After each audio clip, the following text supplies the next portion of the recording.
Welcome to Pathways to Recovery, where we look at all the different pathways that someone can find to sobriety. I listen to people's stories. We like to have professionals on that are in the field that have different perspectives. And today we have Miss Paulette Coleman. She is a counselor at a local prison. She works with clients who are on probation and parole, providing both structure and compassion in a field where trust must be earned. She brings a faith informed lens to her work and operates from a person centered motivational approach. And she's completed her master's degree. She's working on her LPC. Miss Coleman, tell us a little bit more about yourself. So, thank you for that introduction, Mr. Pear. So, I am also working on getting my LCDC. I'm going to do that too. So, but thank you for. I am working on getting my LPC. So, I do work with a population where the people are on probation and parole. My primary population is on probation. Those guys are on probation. As you said, I have my master's. I completed my master's in clinical mental health counseling. And what, Yes. what inspired you to begin working in the recovery field? To be honest with you, I didn't know that's the field that I was going in. I was looking for a job, and one of my coworker told me, she said, "Well, come to my job. We're hiring for this, this, this."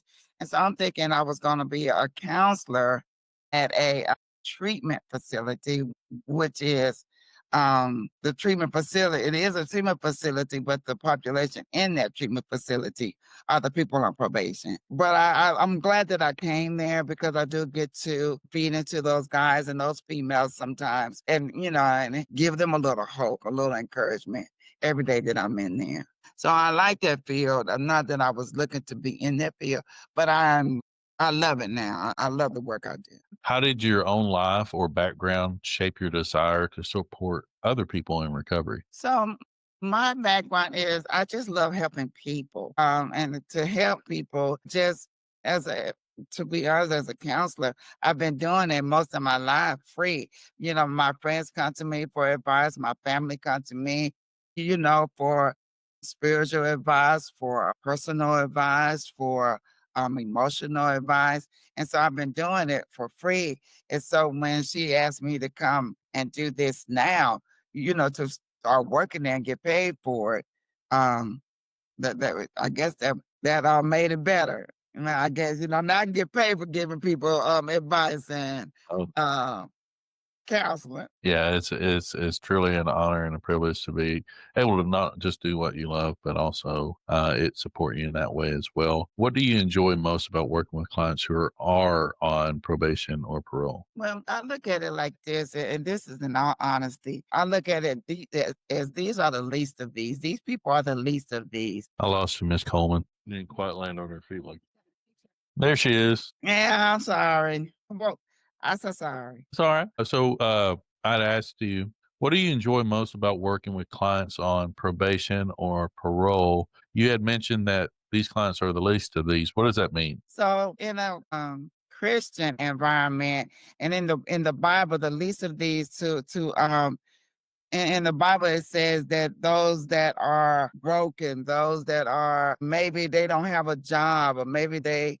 come from a broken family, or maybe they still on drugs, or maybe they live in the streets, maybe they don't have a home, maybe they live in a shelter, or something like that. So those people are broken, and the least of these in God's eyes are those people. They don't have a home, they don't have a family per se, or someone to help them. And so just because they come from that kind of environment or that kind of background, to us, they might be the least of these. And to some people, they feel like I gotta help them. They put themselves in this situation. And a lot of times they did. But because they did don't mean that they less than. What surprised you most when you first entered the field? What surprised me most was being locked up. That surprised me that I had to be locked up with 56 men and only have a radio. That was surprising. And then what also surprised me is what did I like? Because that was one of the questions. But anyway, well that surprises me. And then for the, a lot of the another thing that surprised me, and I don't know if I should say, that, but a lot of the counselors are addicts in recovery. and they treat those guys less than. They treat those guys, it's like to me, they forgot where they came from. So that surprises me. So you used to be one of them, some of us, but we treat them like we don't know what it's like to be like that. And I know a lot of background, a lot of the people's background is, well, I was treated like that, and I didn't like that. So now that I'm on this side, I get to do that. That's not right. What are some of the most challenging clients? What are some of the most common challenges your clients face when starting the recovery process? So a lot of them, the ones that I encounter, their challenges are what, like I spoke of, some of them not gonna have a place to go home when they get out. And so they wanna go to a sober living home or a transitional home or a group home or some kind of home. And for a lot of them, they don't want to ask for it because they're embarrassed to ask for it. So that's a challenge for them. And so I just point blank ask them when they're trying to skirt around that topic. So I just ask them, "Do you have a place to go to?" Especially in Dallas, because in Dallas, that CSO, the community service officer, he's glad to help them in the Dallas area. And I think in most of the other areas too, in the other counties, they like to help them. But they got to ask for it. And a lot of them, that's a challenge for them. They're not going to ask for it. You mentioned trauma and peer influence. How do those factors show up in your client stories involving substance use? The challenges, The trauma and peer influence. yes, okay. So most of those guys too, a lot of them started at 11 and 12 and 13, and even so I've even ran across some that started at 8. And so to them that they don't look at it as a trauma, that's just natural to them because that's all they know is my mom did it or my mom and my dad gave it to me. But it's really a trauma, but they don't look at it as that. They look at it as normal. And then a lot of them at 15 on up, or the people they hung around with. Or my brother started me doing, cocaine, or my cousin started me doing cocaine. They are wrongly influenced, but it's by someone that they know or they love, and so they don't think it's anything wrong. What strategies have helped you maintain strong boundaries without losing empathy? So a straightforward person. And then I don't come off as a mean person, but I don't sugarcoat. I tell them where they went wrong and how if they wanted to, how they can better themselves. So what keeps me grounded is I come to them not as a mother or because that's transference and I don't want to come off to them in that manner, but as someone that's trying to help them. And and try and lead them because a lot of them, in my opinion, I don't think they were guided or directed the right way. No one told them, "Hey, you can do better than that." I mean, because a lot of those guys, Mr. Pear, are so intelligent, and they are smart. And if they use that intelligence for something positive, they can go a long way, and they don't have to always. I was running from the law. I was running from probation.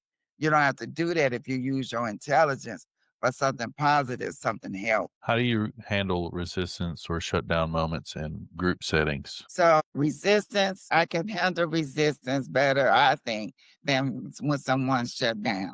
So resistance, so if somebody is in the group and they're resisting the help, I had this old guy. He didn't want to be there when he first got there. He was grumpy. He was old. I ain't supposed to be here. I ain't doing that. Okay, you didn't, and maybe you didn't, but you here now. You only here for 90 days. You only here for 3 months. Get whatever you can out of it. And if you don't get anything from me, from these videos, you can get something from the guys that are in this dorm with you. And then that guy ended up being we had this program called Blue Vest and Green Vest, and so he ended up being one of my blue vests. He calmed down, because I didn't feed into his anger. I didn't feed into that. Calmed him down, so to speak, or I tried to anyway. And I guess I did, because like I said, he ended up being one of my blue vests in my dorm. He He ended up being a discussion leader. What advice would you give to someone that is just starting out in this career? So I would just tell them to treat those people like people. Treat them like you would want somebody to treat your brother, your son, your dad, or your uncle. Don't go in there treating them like they're the worst people in the world. Don't go in there and what they call browbeating them, go in there and talking down to them and go in there fussing at them every time you see them and fussing and cussing them out. Go in there and treat those people like you would want somebody to treat your son. This lady told me that when I started, she said, I treat him like that because I don't want nobody to treat my son like that. And that's how I think you got to look at it. What's a moment where your faith helped you stay grounded in a tough situation? So good question. I read that one and I thought this guy just this past week, he told me he don't believe. It's not that he don't believe in a higher power. He believe aliens or created us. Aliens created the earth and aliens. And I'm just looking at him and didn't show no reaction or no response. But I just kept saying to him what I think because of what I believe. God created everything. God is the reason why. I mean, well, you're here for a reason. And that reason, that purpose is I didn't say Christian driven or religion driven. I said belief. It's for believers.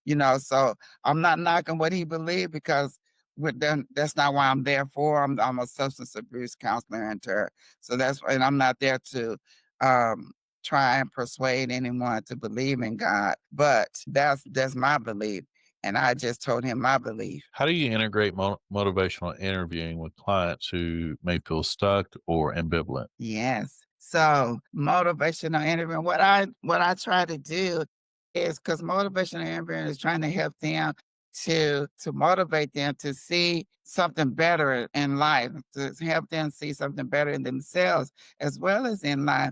And so I try and tell them what I tell them is so how about what are your aspirations? What are your dreams? What do you want to do in life? And a lot of them say, well, this is what I wanted to do. I wanted to do this. I want to do that. I said, well, you could go back out there and do that. And I try to give them resources that I know about. Like I know it used to be DARS, but I think it's vocational rehabilitation services or something like that.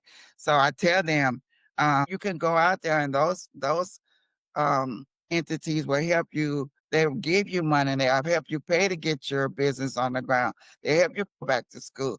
And because I do know of a person that went to DARS and they did help him. They gave him money to get up on his feet and stuff.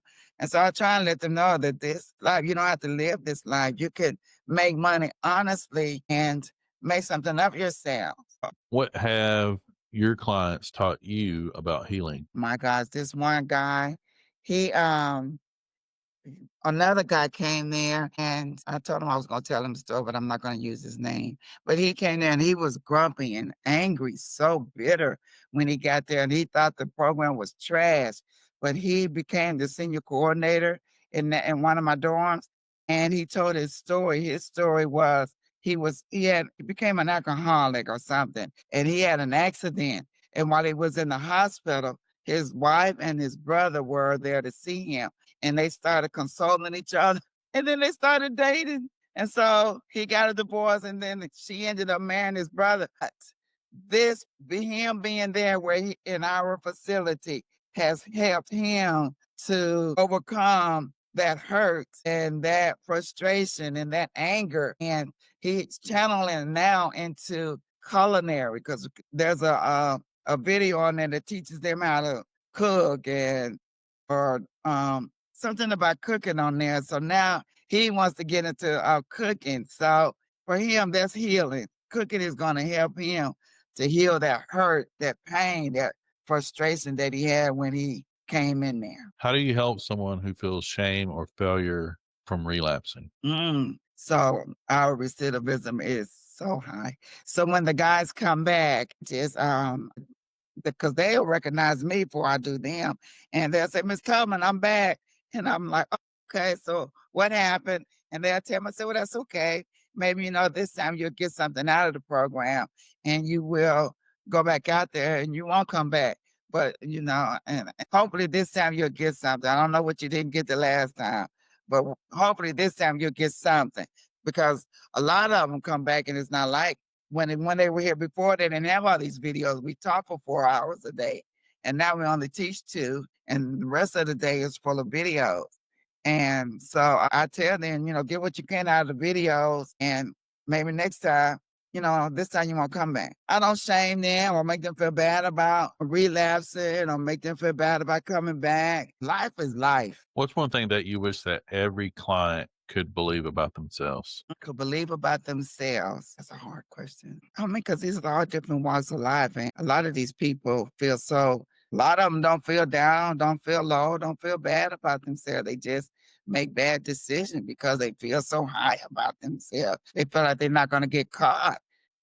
I don't know. I guess I wish they would see themselves as something more than, or either a drug dealer or an addict, something more than somebody that's not anything, or see themselves as what they wish they could be. See themselves, because if you see yourself as um a barber, owner your own barber shop, you can do that and that'll be your focus. If you see yourself owning this one guy told me he wanted to own a food truck. If you can see yourself doing it, that will be your focus. Focus on what you see yourself doing, other than being on drugs. How do you practice self care after a tough week or an, an emotionally heavy session? Oh my gosh. So I gotta say, being there, going on 9 years now, I've gotten a tough shell now. But when I first started there, I would come home and cry just about every day because I was in the female program and their stories really touched my heart. Oh my gosh. So I'm a TV person. So I would come home and either watch TV or I would, in all honesty, talk to God and ask my higher power to help that young lady and help her to see herself better than what she is and where she is now and when she get out, to help her to find those good people, those good resources, those good jobs, and whatever she needs that's going to help her to stay away from that place. So I'm a TV person and I pray a lot. What message would you want to leave with listeners today, especially those who are struggling or feel unseen, stuck in addiction? That was a hard question. When I saw that question, I was like, oh Lord, what do I want? So tell people that they are not alone. There's a lot of resources out there now that people can call on, that people can go online. I mean, you don't even have to go into a building no more or an office. You can find resources online for help and different therapies and therapists online too that can help you. And I also suggest that you join a meeting, join an AA or NA meeting and find you a sponsor. Or even, for some of us that want to tap into our Christianity and our belief in our higher power, find a church that's going to teach you the Bible and join. There are groups within the church that you can join. If Ms. Coleman's words moved you today, share this episode with someone who needs encouragement, whether they're a counselor, a client, or someone searching for meaning in the mess. Because sometimes what saves us isn't a perfect plan, it's a person who believes that change is possible. Thank you for listening to Pathways to Recovery. Thank you, Ms. Coleman. Thank you for having me.